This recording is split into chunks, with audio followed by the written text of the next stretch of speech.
기도하겠습니다.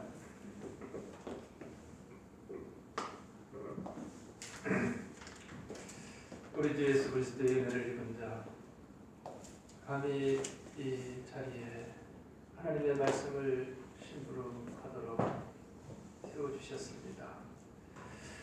세상에서 사단 마귀의 종살이하고 그 심부름을 하던 이 종이 주의 말씀을 대언하는 심부름하는 자로 서기까지 얼마나 많이 마음이 아프셨습니까?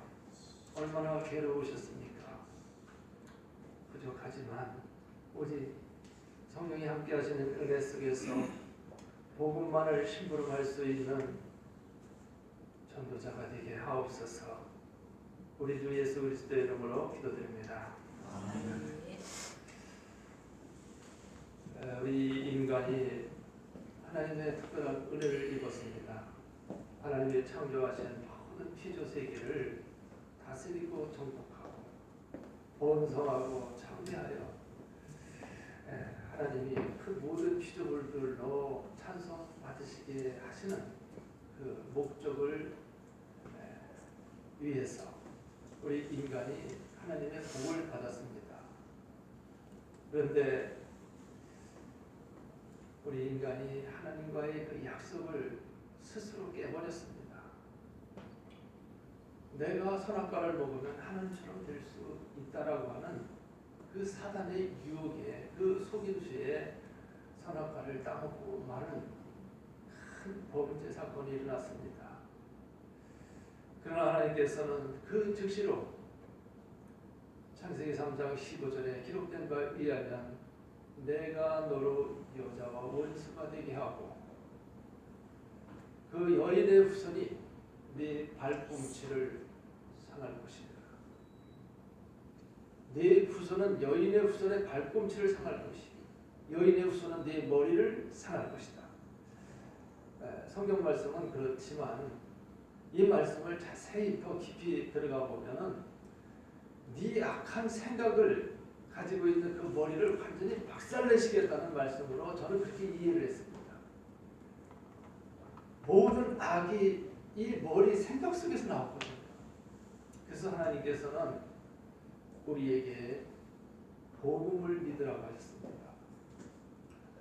그래서 이 복음을 받은 인간이 그 복음 속에 있을 때에는 하나님의 완전한 보호와 인도하심과 모든 필요를 풍성하게 공급받으면서 가장 행복한 상태가 됩니다. 그러나 사람들이 또 배부르고 등이 따뜻해지면은 또 나태해져요. 그럼 그 틈을 타고 사단이가 사람들의 마음 생각에 욕심을 가져다 줍니다. 어떻게 하면 더 행복하게 더 즐겁게 쾌락을 즐길 수 있을까 하고 사람들의 그 생각을 악하게 만들어가지고 그 사람들로 하여금 하나님을 또 멀리 떠나게 합니다. 그럼 그 순간에 또 사단에게 인간은 잡혀요. 그러면 어떻게 되느냐? 세상의 종이 되는 거예요. 이스라엘이 하나님의 특별한 은혜를 입은 민족이지요. 그 아브라함의 후손들이 그 4대 만에 그 요셉이 애굽으로 노예로 팔려갑니다. 그러나 이 요셉은 어려서부터 자기 아버지로부터 계속 복음을 듣고 자라났습니다. 하나님이 나와 함께 하신 것 같이 너도 함께 하신다. 네 어머니가 너 어렸을 때 세상을 떠났지만은 너는 오직 복음만 믿어라. 그 아들을 특별히 애처롭게 여기고 채색 옷을 입히고 사랑했던 그 아버지로부터 계속 복음을 듣고 자랐어요. 그런 결과 배다른 그 형들의 미움을 받게 되고 아버지의 심부름으로 들에 나갔다가 그 형들이 우물에다 던져버리고 거기에 물이 없어서 빠져 죽진 않지만 다시 건져내서 애굽의 그 대상들 낙타를 몰고 사막길을 오고 가면서 장사하는 그 사람들에게 요셉을 노예로 팔아버립니다. 근데 요셉이 어디로 팔려가느냐 하면 애굽의 2인자인 보디발이라고 하는 그 장군의 집으로 노예로 팔려갑니다. 근데 요셉이 거기서 노예로 팔려갔기 때문에 노예이기 때문에 슬프다, 괴롭다, 인생 살 맛이 안 난다. 아유 이렇게 사람이 차라리 죽어버리자. 그런 사람의 연약한 말은 전혀 없습니다. 항상 요셉은 자기가 있는 그 자리에 하나님이 자기가 정말 무엇을 해야 하는지 그걸 깨우침을 받으면서 거기서 성실하게 그 하나님을 바라보며 아버지로부터 배웠던 그 복음을 실생활 속에 그대로 적용하며 살아요. 그러니까 하나님이 그 집 주인의 모든 것에 복을 주시는데 그 집주인이 그걸 알았어요. 저 소년이 들어온 후로 우리 집이 모든 일이 이렇게 잘 되고 형통하구나. 저 아이야말로 정말 복덩어리구나. 그래서 그 집의 모든 노예들, 재산들을 다 관리하는 그런 총무 일을 맡깁니다. 그런데 그 아내로부터 이제 모함을 받고 이를테면 성추행당했다고 알리바이를 완벽하게 이제 요셉의 겉옷을 낚아채가지고 그걸 증거로 자기 남편에게 보이면서 저 종놈이 나를 성추행하려고 했다고. 그래서 요셉은 또 감옥에 들어갑니다. 그런데 그곳에서도 요셉은 계속 복음을 누리는 거예요. 아, 하나님이 이유가 있어서 여기 보내신 것이지. 아니나 다를까 그곳에는 바로 왕을 가까이에서 돕던 신하들이 갇히는 그 정치범 감옥이었습니다. 그 사람들이 하는 얘기를 들으면서 이 세계가 이렇게 또 되어지고 있구나. 바로 왕궁에서는 자기가 가보지 않았지만 이 신하들이 하는 말을 계속 들으면서 애굽의 정치는 이렇게 되어지고 있구나 하는 것을 거기서 정치를 배우고 경제를 배우고 그렇게 약 13년이 지난 후에 30세가 되니까 하나님은 그 바로 왕에게 문제를 일으키는 거예요. 이 꿈을 꾸긴 꾸었는데 이 꿈이 도대체 무슨 꿈인지 알 수가 없는 거예요. 그럴 때 옆에서 지켜보고 있던 그 같이 감옥에 있다가 요셉의 꿈 해몽을 통해서 이 사람은 살아서 왕궁으로 복직되었던 그 신하가 왕에게 말합니다. 제가 여차례차례서 보디발의 집에 갇혀 있을 때에 거기서 히브리 한 소년을 만났는데 그렇게 꼭 해몽한 대로 제가 이렇게 복직이 되었나이다. 답답했던 왕이 그 말을 듣자 당장 데려와라. 요셉은 거기서 왕이 꾼 꿈에 대해서 해몽을 해줍니다. 앞으로 7년 동안 애굽 역사 이래 최고의 풍년이 태풍이 들 겁니다. 1년도 아니고 7년 동안 계속해서 태풍이 들 겁니다. 그랬을 때에 왕께서는 정말 성실하고 신실한 신하를 세워서 그거를 잘 관리하게 했다가 그 풍년 7년이 끝나면 이제 7년 동안은 정말 역사 이래로 없었던 정말 비도 안 내리고 물도 이슬도 안 내리는 그런 흉년의 기간이 7년 동안 계속될 것인데 그때를 대비하시면 이 애굽이 살아날 것입니다. 꿈 해몽을들은 제가 시간 관계에서 꿈 얘기는 다 안 했습니다만은 이 바로 왕이 꾼 꿈은 바로 그거였어요. 살찐 소 7마리하고 또 아주 바짝 마른 소 7마리가 나타나서 살찐 소 7마리를 순식간에 집어삼켰는데 먹은 것 같지 않고 그대로 바짝 마른 상태로 있었다. 이제 그런 바로왕의 꿈을 요셉은 이렇게 해몽한 거예요. 그 말을 듣자 바로왕은 내가 너처럼 하나님의 신에 이렇게 감동된 사람을 어디서 또 만나겠느냐. 네가 바로 그 적임자다. 그래서 요셉을 즉각 그 자리에 신하들에게 말합니다. 내가 이 사람을 총리로 세우겠다. 왕이 총리를 세우겠다는데 거기서 감히 누가 말합니까? 요셉은 즉각 총리가 되면서 바로왕이 많은 그 신하들 앞에서 이렇게 말합니다. 내가 너보다 높은 것은 이 왕의 자리뿐이다. 이제 네 말 한마디로 해서 애굽의 모든 사람들이 앉고 일어서고 엎드리게 될 것이다. 왕의 모든 실세를 요셉에게 다 주게 됩니다. 제가 왜 요셉 이야기 이렇게 길게 합니까? 이 복음을 가지고 자기 생활 속에 적용하는 사람은 하나님은 그 한 사람을 통해서 전 세계가 살 수 있는 일을 할 수 있다는 얘기를 하고 싶어서 제가 요셉 이야기를 했습니다. 이렇게 복음의 능력은 이렇게 뭐 내가 교회 열심히 다녔더니 기도를 이렇게 뭐 금식하면서 했더니 뭐 이렇게 잘 됐다.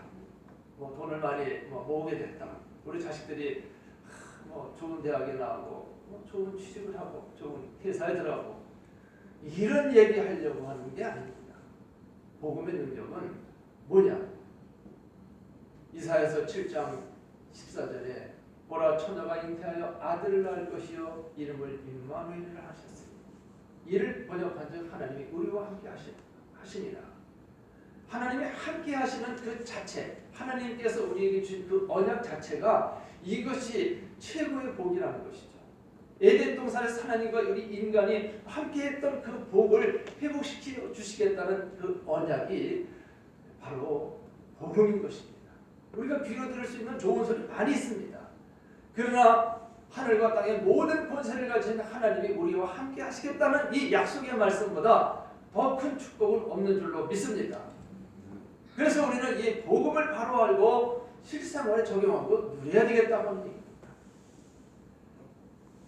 그래서 이 복음을 놓치는 순간 어떻게 됩니까? 형제 간에 다툼이 일어나서 가인이 자기 동생 아벨을 돌로 쳐 죽이는 사건이 일어나요.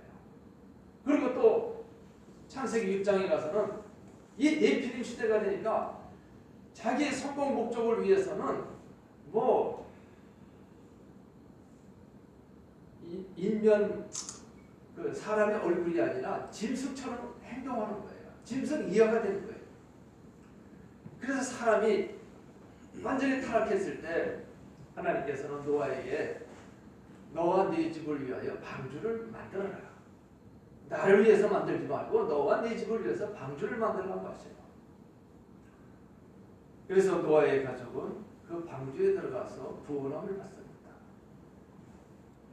이건 무슨 얘기입니까? 그 방주는 바로 구원하는 데 예수 그리스도의 그 예표를 말하는 거예요. 이 복음이 희미해지고 이 복음을 놓쳤을 때에는 어떻게 됩니까? 요셉이 죽자 이스라엘 사람들은 애굽 나라에서 그 70인 가정이 들어가가지고 한 부족을 이루고 민족을 이루게 될 만큼 아주 크게 하나님의 그 축복 속에 번성하게 되죠. 그러니까 바로 왕이 가만히 보니까 저 히브리 민족을 그냥 뒀다가는 우리 애굽 나라를 다 집어 생길 수도 있겠다. 왜 애만 나오면 저렇게 아프지도 않고 저렇게 잘 자라서 자꾸 이렇게 번성하는가? 그래서 산파에게 명령해서 사내알만 나오면 다 죽이라고 해요. 근데 그 시점에 누가 출생하느냐면 모세가 출생합니다.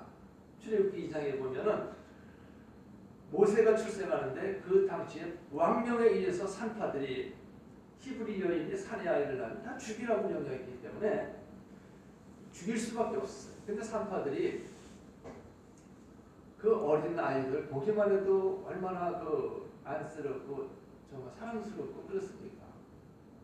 그래서 왕에게 말합니다. 너희가 왜 히브리 애들을 왜 나는 죽여라는데 왜 안 죽였냐 하니까 히브리 여인들은 얼마나 아기를 잘 낳는지 우리가 도착하기 전에 벌써 나버렸습니다. 이렇게 변명을 하는 그 시점에 모세가 태어났는데 모세를 낳아놓고 이제 들키면은 죽여야 되는 상황이에요. 그래서 집에서 고민하면서 어떻게 할까?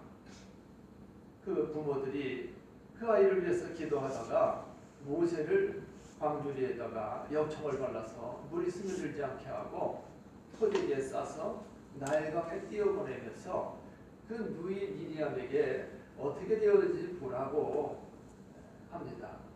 그런데 이 광주리가 물길 따라 떠내려가는데 거기는 무슨 동력이나 무슨 뭐 노가 없어요. 그냥 물길 따라 떠내려가는데 떠내려가다가 어디 가냐면 바로의 공조가 신하들하고 목욕하는 곳으로 이렇게 흘러들어가는 걸 보고 공주가 저걸 건져와라.